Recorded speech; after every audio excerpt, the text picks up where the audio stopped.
ভাষে স্তুতি ছিল, আমাদের উপন্যাসে স্তুতি ছিল, মিডিয়াতে স্তুতি ছিল।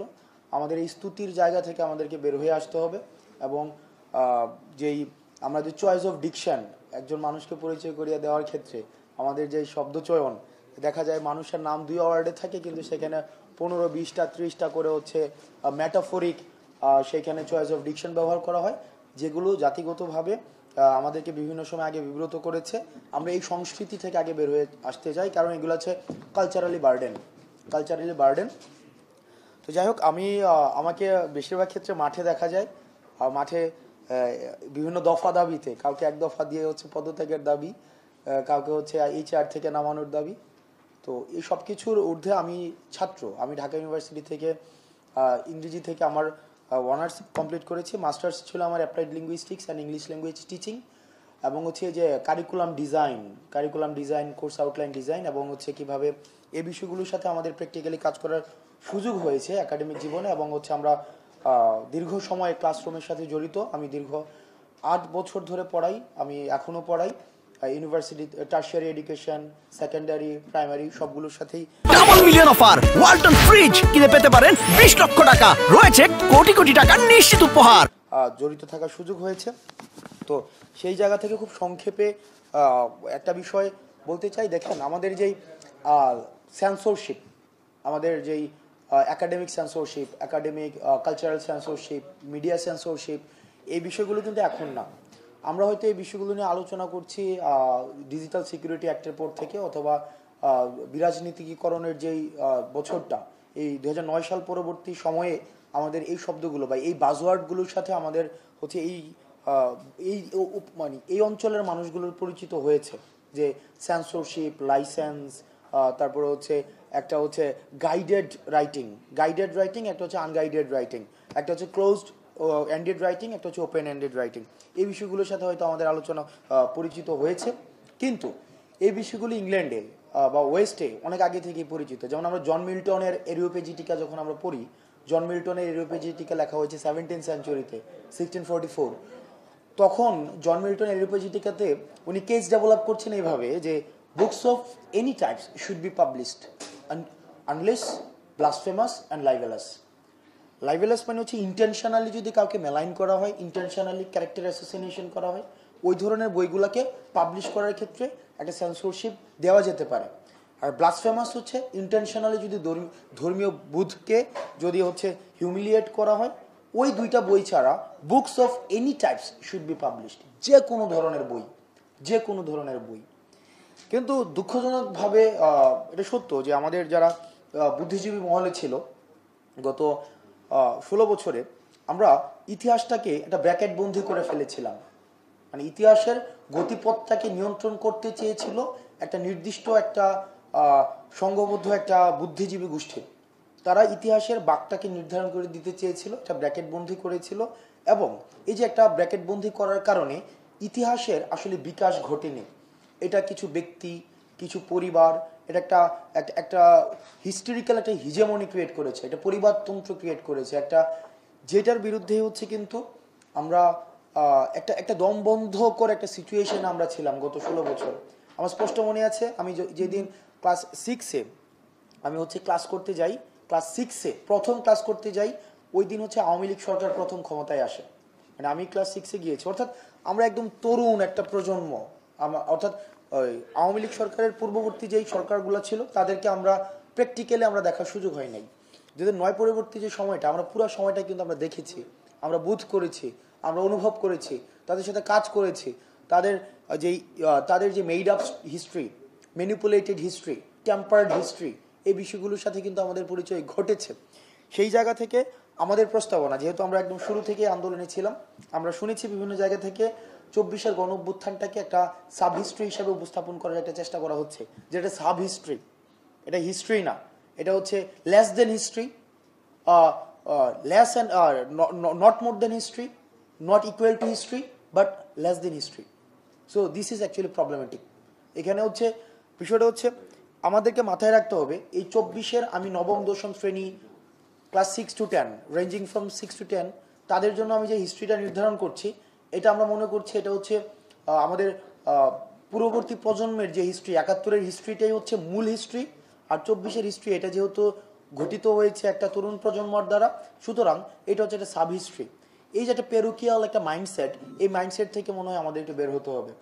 এবং ক্লাস 6 থেকে 10-এর যে বাচ্চারা, আমরা দেখেছি ১.৫ মাসের, আমি ৫ই অগাস্ট গণভবনের সামনে আমি যখন গিয়েছি ৫ই অগাস্ট, তখন হাসিনা পালিয়ে গিয়েছে, ১.৫ মাসের একটা বাচ্চাকে নিয়ে একটা মা গণভবনের সামনে চলে আসছে। তো উনি বলছেন যে আমার তো তোমাদের মতো সন্তান নাই তোমাদের বয়সের যে রাস্তায় পাঠাই দেব, এই কারণে ১.৫ মাসের সন্তানটা নিয়ে আমি রাস্তায় চলে আসছি। আপনি তার হিস্ট্রিটাকে যদি আপনি একাডেমিক্যালি এন্ডোর্স করতে না পারেন, এটা হচ্ছে একটা বুদ্ধিবৃত্তিক একটা দেউলিয়াত্বের টেক্সট বুক এক্সাম্পল হিসেবে পরবর্তীতে থাকবে।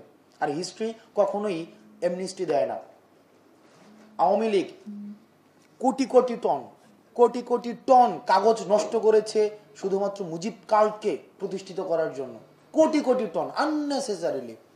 সংঘবদ্ধভাবে উপন্যাস লেখা হয়েছে, সংঘবদ্ধভাবে গল্প লেখা হয়েছে, সিনেমা লেখা হয়েছে, সংঘবদ্ধভাবে। আলটিমেটলি কি লাভ হয়েছে?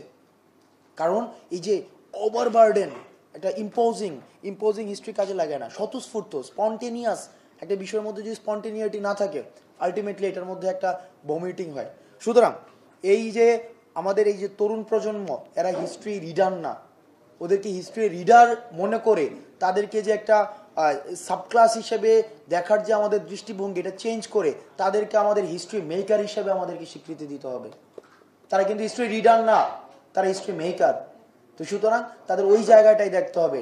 না হয় আমরা যেভাবে আজকে এই জায়গায় বসে অতীতের এই বুদ্ধিজীবী গণটাকে আমরা সমালোচনা করছি, আজকে আমরা দাঁড়িয়ে এই যে পাঠ্যপুস্তক সংশোধনীর সাথে যারা জড়িত, যারা কাজ করবে, যারা কাজ করছে, sometime in the future, maybe 20 years later, maybe 50 years later, they will also be brought under kind of criticism, public criticism. তারা বের হইতে পারে না রাস্তাঘাটে এখন। বুদ্ধিজীবী তার তো এই দৈনদশা হওয়ার কথা ছিল না, কিন্তু আজকে দৈনদশা। সুতরাং এটা যারা হিস্ট্রি মেক করতে পারে, আপনি তাদেরকে হিস্ট্রি রিডারের জায়গায় নিয়ে এসে তাদেরকে হিউমিলিয়েট করার এই একটা অপচেষ্টা বিভিন্ন জায়গায় করা হচ্ছে। সেই জিনিসটা আমি মনে করি ওই ধারণার থেকে একটু বের হয়ে আসতে হবে। দ্বিতীয় যে বিষয়টা, সেটা হচ্ছে যে আমাদের মাথায় রাখতে হবে যে আমরা আবার যেন একটা সেন্ট্রিস্ট একটা হিস্ট্রি না হয়ে যায়। হিস্ট্রিটা যেন সেন্ট্রিস্ট না হয়। হিস্ট্রিতে একটা যেন একটা ইনক্লুসিভ হিস্ট্রি যেন হয়। ইনক্লুসিভ, আমি কিন্তু এই ইনক্লুসিভ শব্দটা এখানে এটার অনেকগুলো কননোটেশন আছে। এই ইনক্লুসিভিটি আমি এই অর্থে ব্যবহার করছি যে এখানে পার্টিসিপেশনস of all sex of people, এইখানের ইনক্লুসিভিটি আমি এই অর্থে ব্যবহার করছি। ইনক্লুসিভিটির কননোটেশন অনেকগুলো রয়েছে এবং এটা নিয়ে বিভিন্ন সময় বিতর্ক হয়েছে। তো আমি এইখানে ইনক্লুসিভ শব্দটা ব্যবহার করছি যেখানে সবার ইকুয়াল পার্টিসিপেশন থাকবে, অর্থাৎ রাজনীতিতে যার যে কন্ট্রিবিউশন তার ইকুয়াল হিস্সা থাকবে। আমি এটা বলতে চাই না যে 24 সেন্ট্রিকই হিস্ট্রিটা হইতে হবে, নট নেসেসারিলি যে 24কে কেন্দ্র করে সব কিছু ঘুরবে আবর্তন হবে না। আমাদের হিস্ট্রি তো অনেক আগে থেকে শুরু হয়েছে। প্রত্যেকটা জিনিসকে তার প্রপার কন্ট্রিবিউশনটাকে অ্যাকনোলেজ করে সেটাকে আমাদেরকে মনে রাখতে হবে যে নদীরকে বাঁধ দিয়ে কখনো রোখা যায় না। নদীটা যদি হচ্ছে কি খরস্রোতা হয়ে থাকে, আপনি যখনই রুখতে যাবেন সে তার রাস্তা করে নেবে। যেমন আওয়ামী লীগের আমরা জনগণের চেয়ে বিকল্প খুঁজে নিয়েছি। সুতরাং হিস্ট্রি একটা এর নিজের একটা হচ্ছে স্বকীয়তা রয়েছে, সে নিজের রাস্তা খুঁজে নেয়।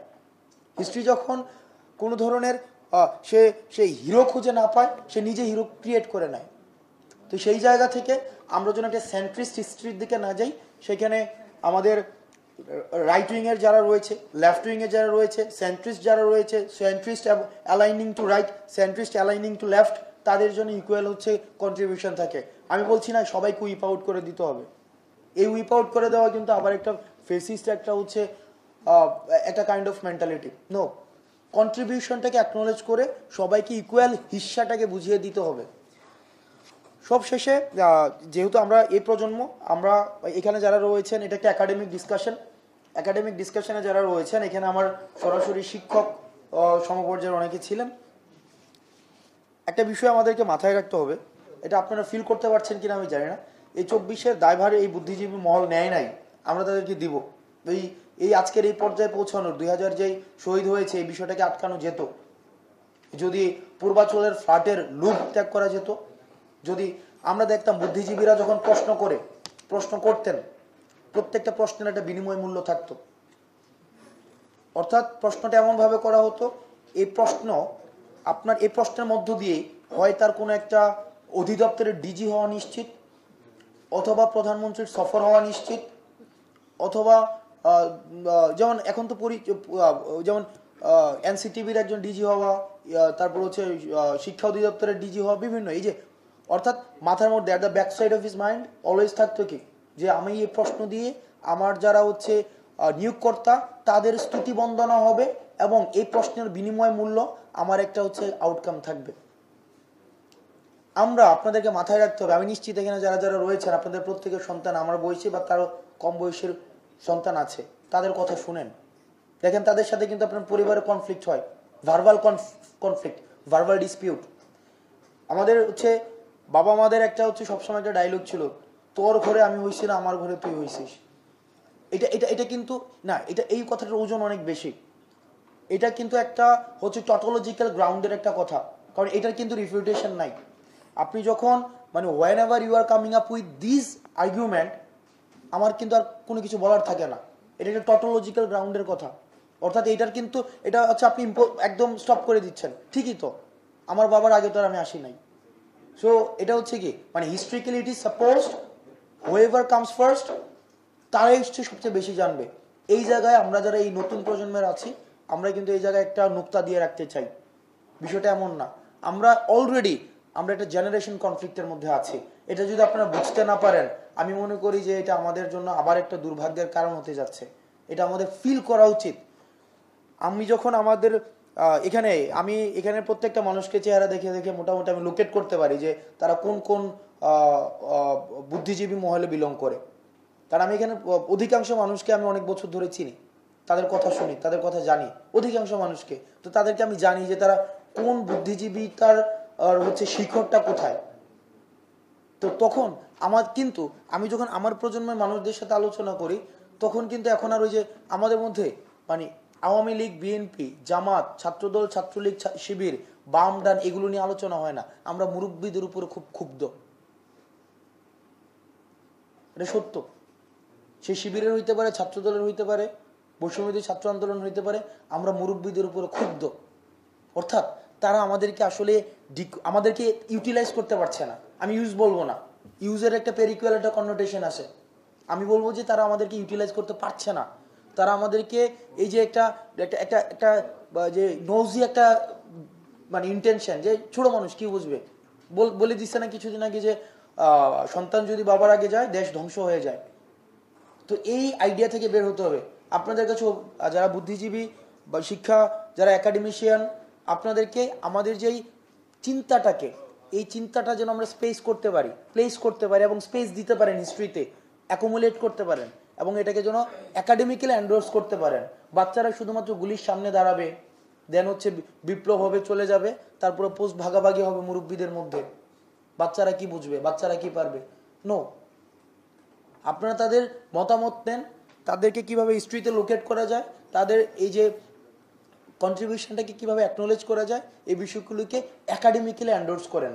তাহলে এই যে আমাদের পূর্ব প্রজন্মের অভিজ্ঞতা এবং তরুণ প্রজন্মের যে সাহস, এই দুইটার সংমিশ্রণে আমাদের আগামীর বাংলাদেশ হচ্ছে সুন্দর হবে। ধন্যবাদ সবাইকে। আসসালামু আলাইকুম।